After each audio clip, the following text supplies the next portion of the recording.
Votre attention s'il vous plaît. Cet élément est en lingala. Contactez-nous pour savoir s'il est aussi disponible en la langue de votre préférence. Veuillez aussi noter qu'il est en audio uniquement, dépourvu de ce fait d'image originaire. Christ Equality Foundation. Œuvre évangélique internationale. Ensemble avec le docteur Jean-Pierre Moubenga, ministre de l'Évangile éternel, Vous propose de suivre cette présente rubrique pour votre édification spirituelle. Tous les enseignements du docteur Jean-Pierre Moubenga sont disponibles sur christequality.com/jpmoubenga.html. Bonne édification au nom de notre commun Seigneur et Dieu Jésus-Christ. Amen. Soki ozozwa mikana sans que otala soki liloba na nzambe nde ezopesa yo permission wana to te wana okokangama na eloko oyo, c'est-à-dire okomi enfant rebelle oyo azali kozwa mikano sans koconsulte nzambe. Conséquence nango eza nini frère? Et qui font des alliances sans ma volonté pour accumuler péché sur péché. Donc eza polele soki omikambaka, c'est que okokweya kaka na ba alliance oyo babengi ba alliance humaine, parce que Daniel a yebisi biso que kozwa libende kosangisa na mabele babengi yango alliance humaine, boyokani ya bomoto. Awa siko bazotalisa biso que boyokani ya bato ya bomoto ezali nde kozwa ba décision sans koconsulte nzambe. Lolenge mosusu makambo salaka, est-ce que ozo salango parce que liloba ya nzambe nde etindi osala to makambo salaka osala ngo na ndenge na yo? Voilà pourquoi même na moko na lolenge satana asalelaka makambo na ye azosala ngo mpe sikoyo na kati na ekelesia ezalaka tobenga yango misala ya banicolaite moko ya malakisi ya mabe. Misala ya nicolaite bato ebele bakomprenaka te, po misala ya nicolaite ezalaka misala malamu, eza misala apparemment malamu,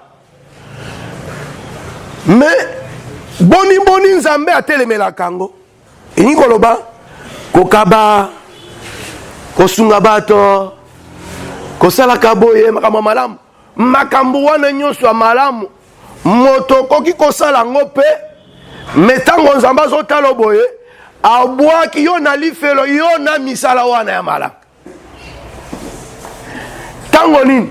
Ntango oyo osalaka makambo wana sans koconsulte nzambe, parce que makambo wana mpo na nzambe il faut osala yango napesa ndakisa, il faut kaba, non pas pour bato bamonu kokabi, non pas pour dominer bato, non pas pour bato babetelo maboko, mais il faut kaba po nzambe alobi o kaba. C'est ça la base.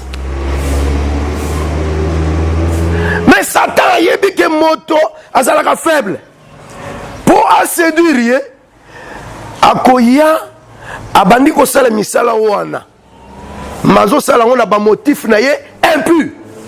Yo komona motif te, parce que motif e bombami na kati ya makanisi.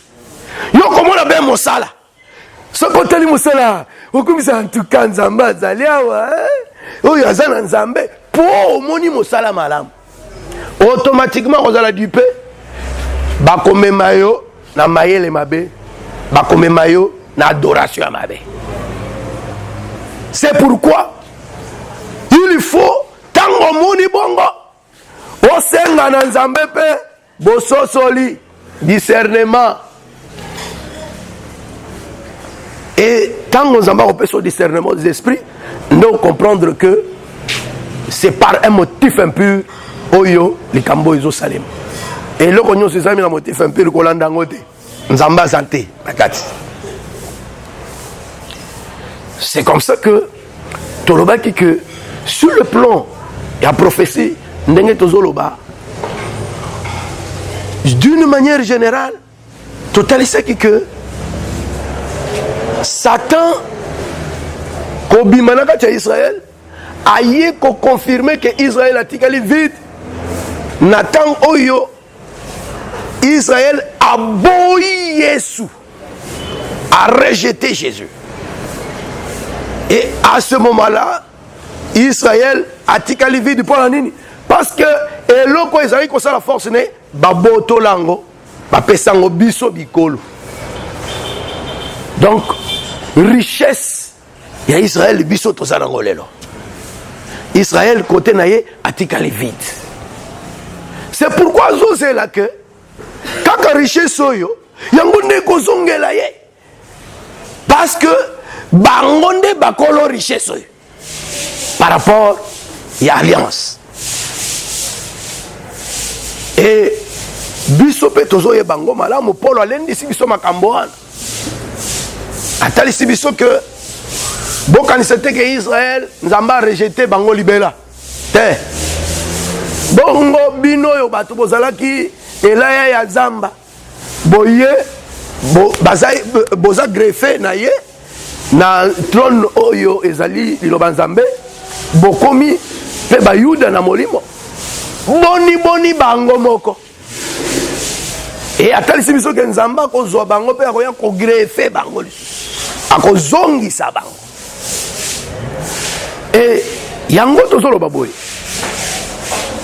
tant oyo Israël a boyi Jésus tobengi yango brèche fongwami à Israël nzamba tiki bango aye ko traiter na biso bikolo nzoka par rapport à Matthieu 12 tango oyo demo aye amoni que Israël a tikali vite nde azokende koluka baninga na ye kosangisa baninga na ye bosangani wana mosala wana ya kosangisa yango nde Daniel abengi balliance humaine. Et tobendaki Apocalypse 16 pour nous kotalisa par quel moyen bosangani to kosangisa bato wana ezali kosalema nde tomoni que ezali nanzela ya ba esprit impur oyo bazali ko se présenter lokola batei lokola liteya mais ekabonaki na biteni misato wana eza ba nuance il faut yeba boye eloko babengi dragon o babengi bête na o babengi faux prophète en réalité c'est un même esprit ezaka moko ya molimo moko ya mbindo mais eza ba stratégie ba différence eza nuance dragon tolobaki déjà lobi ndenge pe likomi ezolobaki eza Satan lui-même c'est un esprit et la bête o bazolobawa na kati ya Apocalypse 16 ezali nde bête ya Apocalypse 13 et bandeli, c'est-à-dire la bête qui monte de la mer. Bête qui monte de la mer, tolobaki ke ezali Rome, eza empire mobimba, eza royaume de la terre. Dragon, eza Satan. Bête qui monte de la mer, to la bête o baolo bawana, ezali moko ya ba royaume ya mabele. C'est-à-dire, Tobenga qui est Rome. Et puis, je t'informe que kolandisa ma prophétie. Rome azalaka, royaume ya suka. Sima ya royaume, ya Rome. Sima Rome, royaume mususu ya bato ezate. Et kozalaka royaume ya Jésus n'a ko remplacer, c'est tout. Et le Seigneur a parlé de ce royaume. Et quand on va là, faux prophète, Eza Ecclésia. C'est ce qu'on appelle l'église catholique. Eza pensa Jézabel. Parce que Jézabel, dans l'Apocalypse chapitre 2, Nzamba zo bengaye prophétesse. Mosala na ezalini ko sakola oloba. Siko soko zui nazaka na généralité ozui biloko yo misato nde place tozalaki oyo tobandaki kokota na eloko ya liboso nazozongela bosangani ya mabe oyo biso tozo éviter ezosalema na 3 branches wana miso na yo efongwama okeba ezosalema na nzela ya dragon ye moko. Dragon aza moto te, dragon eza organisation songolo te. Dragon c'est un esprit, l'esprit du diable. C'est pourquoi déjà lobi tolobaki que keba na alliance na niveau ya pensée na yo, parce que likanisi ya moto ndenge ba répéter biso ngolobi ezalaka niveau ya esprit ya moto. Ba mama yo kaboyo tango balobaka esprit ko imaginer esprit na ngai te esprit ingoloba makanisi na yo to makanisi ya Nzambe to makanisi ya Satan. C'est là où tous autres 3 niveaux à esprit. L'esprit de Dieu existe. L'esprit du diable existe. L'esprit de l'homme existe.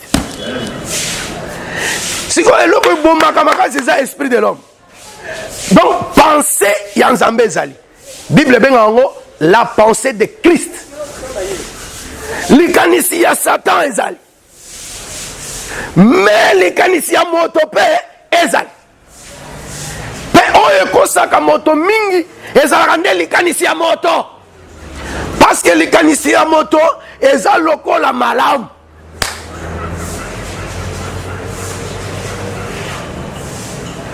Donc nazongi koloba mama likanisi to molimo ya Satan azali. Et tant que tu dragon, tu as mono molimo ya Satan. Mais tu molipe bête. Bête tu l'obis que ça organisation. Ezali royaume. Bête dans Apocalypse 16. Ezali royaume. Un royaume organisé sur la terre. Différence entre bête et faux prophète et zanine. Faux prophète, azali, Satan, menandenge, il y a église. Mais bête aza église était. Bête aza lokola, l'état boyo. Parce que ça, royaume. Mais, faux prophète, c'est vraiment l'église. Et généralement, c'est l'église catholique. Mais l'église catholique, il faut monoyer naissance nango élargie.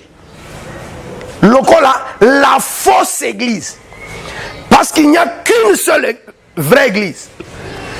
La seule vraie église, est l'église où il y a bisso.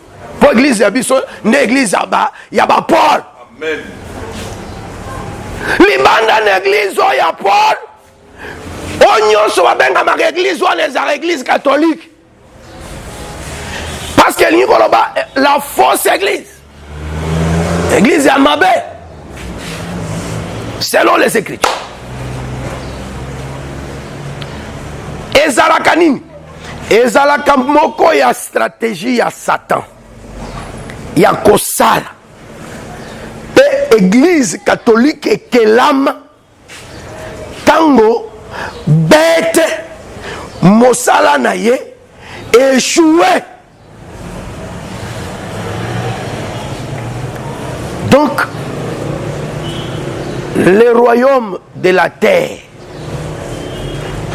représenté par l'empire romain et salape mosala nango tala pozwa idée tokozonga na détail peut-être lobi moboku osimba yango ekosunga yo. Zwa Daniel avant zwa Daniel nalingi ko rappeler yo terme parce que tolobaki que bayaki nzela moko baozonga nzela moko tobaki bongo nzela sambo Matthieu 12 alobi akokende kozwa baninga na ye boni 7 po ete na ye bakomi 8 bazonga mais soki bakomi 8 baza mpe ka 7. Zwa Apocalypse 17 verset 10. C'est un rappel pour Namemayo dans Ézéchiel chapitre 16. Natangi rapidement.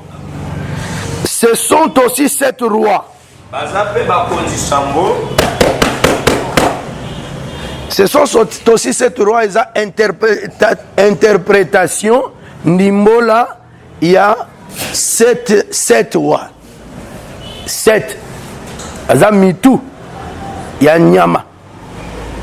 Mitou na ye 7. Ba pesi yango ndimbola. Ba awa na Apocalypse 17 ba pesi ndimbola mibale. Ndimbola ya liboso ezali pona ko identifier ye sur la terre. Ezali que eza ville moko oyo efanda likolo na 7 collines. Donc 7 têtes eza 7 collines. Ville oyo efanda na 7 collines eza ka moko na monde ezali ville ya Rome.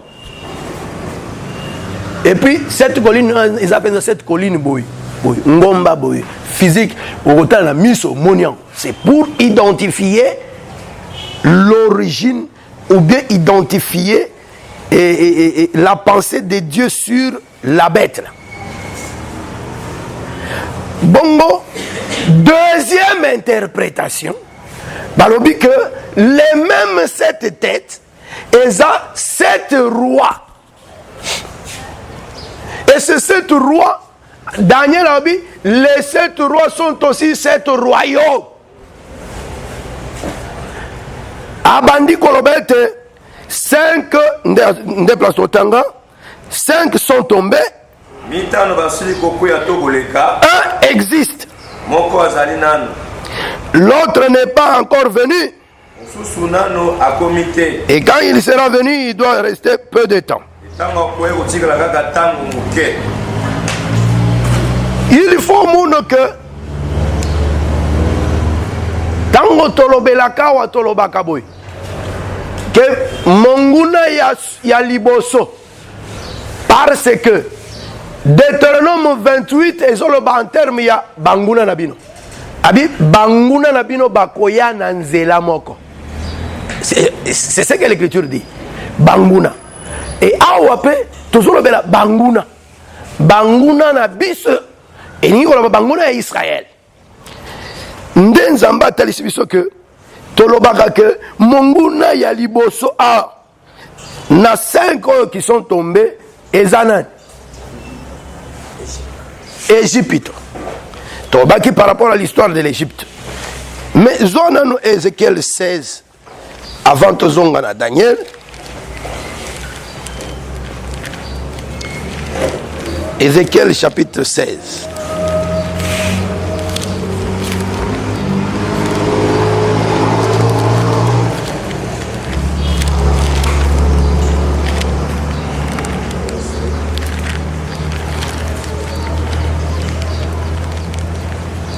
partir du verset 20, tu vas sauter.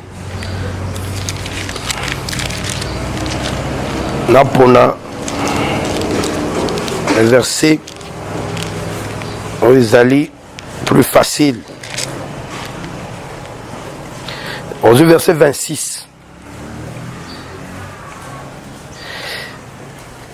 Awa soko bani na verset 22, bazotali sa prostitution. Soko tali parmi misala to mateya oyo diabolo atambola nango mokili moma mpona ko rassembler bato eza pe na mateya ya Jezabel.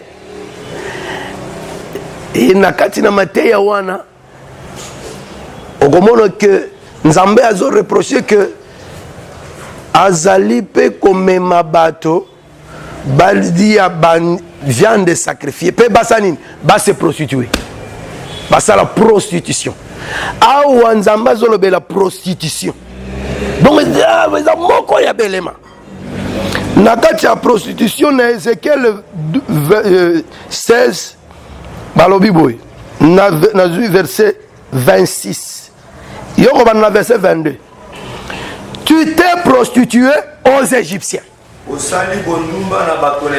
Donc moto ya liboso yo Israël o azaka na alliance na Nzambe atiki alliance na Nzambe asali alliance na Égypte na texte wana moto ya liboso Israël a se prostitué na enani Égypte.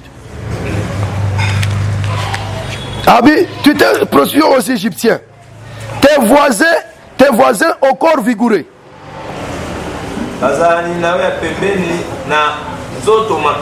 Et tu as multiplié ta prostitution pour mériter.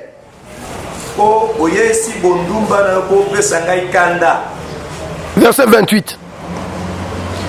Tu t'es prostitué aux Assyriens.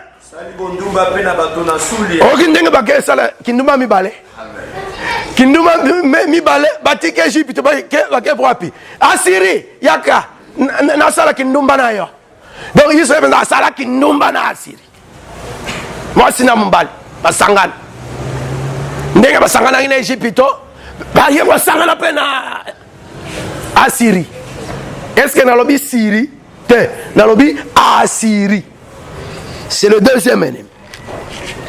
Après, ton verset 29. Tu as multiplié tes prostitutions avec le pays de Canaan et jusqu'à Chaldée.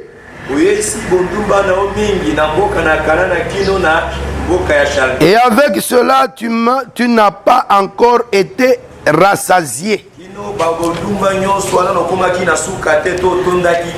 Les Chaldéens sont des Babyloniens.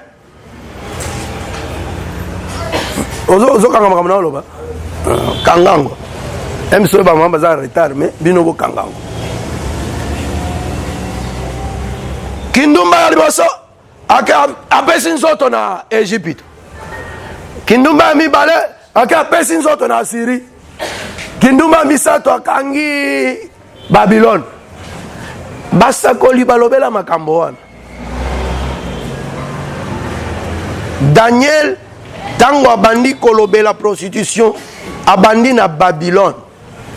Parce que déjà avant que Babylone aya, Égypte ayaka, Assyrie ayaka. Il y a abandi na Babylone, alongwe Babylone, nde place d'angeki na tanga na yo moke. Babylone, yoka Babylone tozo sukawana, pona lelo, tokozonga tozaka kana na alliance, mais zoa vraiment ba garde fou prophétique.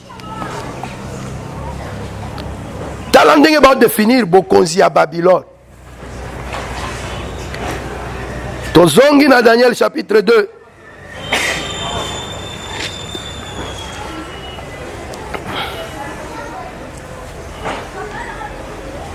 Yoka. Tobandi na verset 36. Tokosuka na verset 38 et 39 même.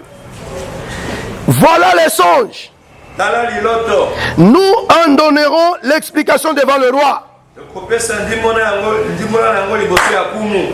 roi, tu es le roi des rois.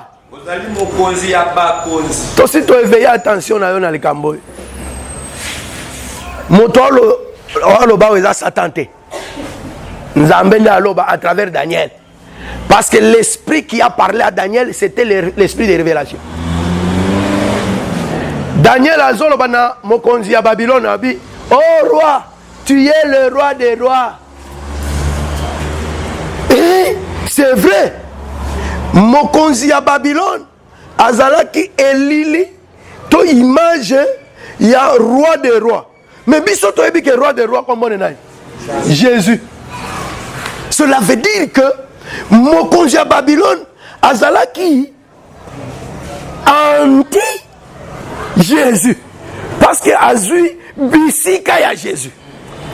Azozwa bokonzi na bisika ya Jésus. Lokola Jésus aza roi des rois, mais mokonzi ya Babylone azali mokonzi ya terre, ami bengi pe le roi des rois, et Nzambe pe a couronné alobi, tu es le roi des rois. Et Nikoloba Nzambe azali koteli c'est que il était le type de l'antichrist.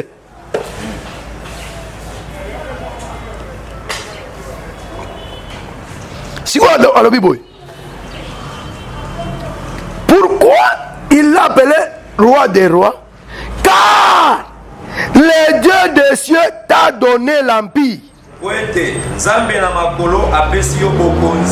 la puissance, la force et la gloire.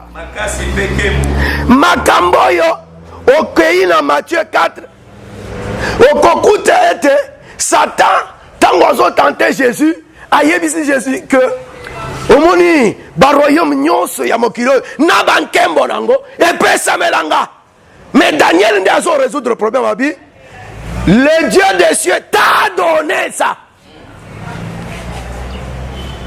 Et donc on a besoin de ça qui pense type ya Satan.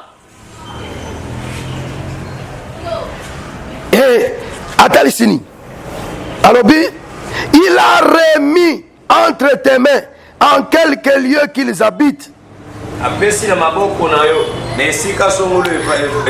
les enfants des hommes, les bêtes des champs et les oiseaux du ciel. Et il t'a fait dominer sur eux tous. C'est toi qui es la tête d'or. Tanga Daniel 4 Sikao. Frère Jonathan, tu dors, ton sauce ici. Daniel chapitre 4. Yoka Maloba Oy. Verset 4. Moi, Nabucodonosor, je vivais tranquille dans ma maison. Est-ce que vous avez dit que Nabucodonosor a dit que Kimia Nyos? Et heureux. Là, c'est la phrase. Et heureux dans mon palais. Nous avons apprécié Batu Nyos. Ce que apprécié Batu Ndegenin, apprécié pouvoir ya ko réunir Batu Nyos. Kosangisa. Pe asangisi Batu Babimineti Kimia Ezali. Kimia wana kotanga ngope na Zacharie chapitre 1er. Babenga ngope repos. C'est-à-dire que Nzambe a pesa awa toza na niveau nini? Na niveau ya kolobela les empires ou l'empire, et principalement l'empire romain. Empire romain a na dimension yaba empire babylonien. Oyo Nzambe yemoko azozo pouvoir apesa bango po na kosangisa mokili mobimba derrière bango. Et toute la terre devait être dominée par lui. Donc, tant que le Rome, tout le monde bête. Et ça pouvoir mon condamné. Ils ont pouvoir sur toute la terre. Image, il y a un Jean. Nous savons que nous sommes des dieux et que le monde entier est sous l'emprise du malin. Donc, monde entier, bon sanganignon, c'est ça le monde entier, et ça sous l'emprise du malin. Aspect politique. Aspect politique, il y a unité. La politique aussi unie. Et sangi sakabato. Et nalingi kokende ko déboucher koloba. Omoni eloko babengaka ONU. C'est l'unité. Et c'est pour ça nanga ONU ezalaka batu kozala ensemble. Kosangana kozala boyokani. Boyokani. Aspect one. Yo mo santo il faut timbelango. Merci d'avoir suivi ce message et que Jésus-Christ vous bénisse. Si vous avez une question à l'intention de l'homme de Dieu, si vous voulez que l'homme de Dieu prie pour vous, si vous voulez vous confier à l'homme de Dieu, ou si vous voulez tout simplement bénir l'homme de Dieu, contactez-le directement si ses coordonnées sont disponibles depuis sa page. Sinon, contactez-nous et nous lui transmettrons vos préoccupations. N'oubliez pas de faire un tour à notre page évangélisation pour voir en quoi vous pouvez vous rendre utile à Christ par cette œuvre. Que Dieu vous bénisse tous. Amen. ChristQuality.com. Les cieux en un clic de la souris. Évangile-éternel.com. Le site de l'évangile éternel. Christ et Quality Fondation, équilibrer la manne ramassée dans le désert de sorte que chacun ait un eumère.